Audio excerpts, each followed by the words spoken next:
Pozdrav prijatelji! U današnjem videu govorimo o sadnji paradajza, a moram nešto spomenuti.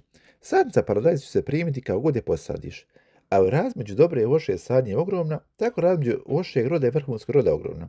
Neko ubere samo par plodova, a neko bere cijelo ljeto bez prestanka.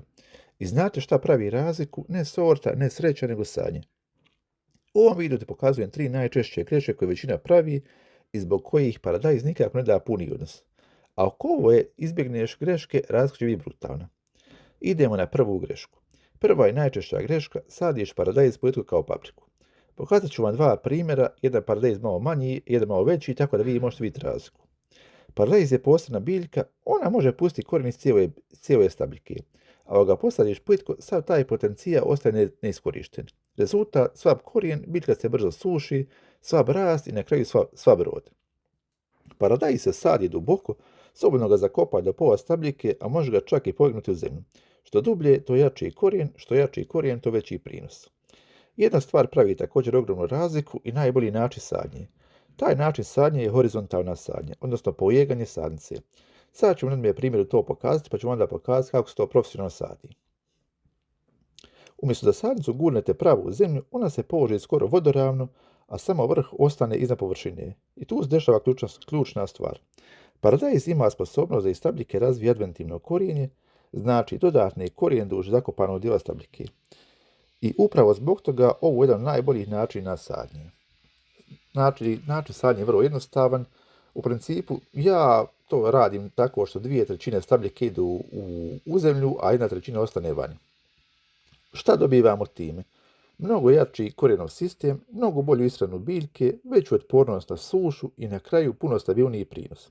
U praksi biljka kao da pojača motor ispod zemlje i to se kasnije vidi na svakoj grani i na svakom plodu kao što vidi na početku videa.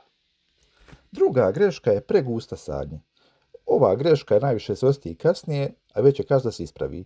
Ljudi sade paradajz tako da i što više stane u red i misle što više biljaka, to veći rod, a u praksi dobijete potpuno suprotno. Kada se pregusto sadi, biljke se međusobno guše, nema dovoljno zraka među grmova, voda zadržava duže na listovima, sunce ne može ravnomjerno da obasjava biljke i tu dolazi do najvećih problema bolesti.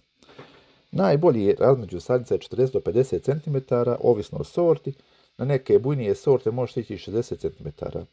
Također, za niže sorte može 40 do 45 cm. Razmak među redova treba biti 80 do čak metar, idealno je, a minimum je 70 cm, ali nije preporuka za jači uzgoj. Tako je, razmak je ključan. Zašto je dobro ostaviti razmak? Zrak normalno cirkuliše kroz redove, biljke se brže suše nakon kiševog zalijevanja, smanjuje se rizik od bolesti, svaka biljka ima svoj prostor za svjetlo. U praksi to znači manje borbe među biljkama, više energije do cvjetanja i ploda. Dobro pravilo je bolje je manje biljaka i zdravije prozrače nego gužva bolest u cijelom redu. Za paradajz u praksi to znači puno i to su neke stvari koje moramo ispoštovati. Također, dok ovo još jednom pokazujemo, vrijeme je da pređemo na treću grešku. A treća greška je to što je loša zemlja i nema prihrane. Ovo je greška koja često ne bude vidljiva odmah, ali je možemo vrlo lako riješiti.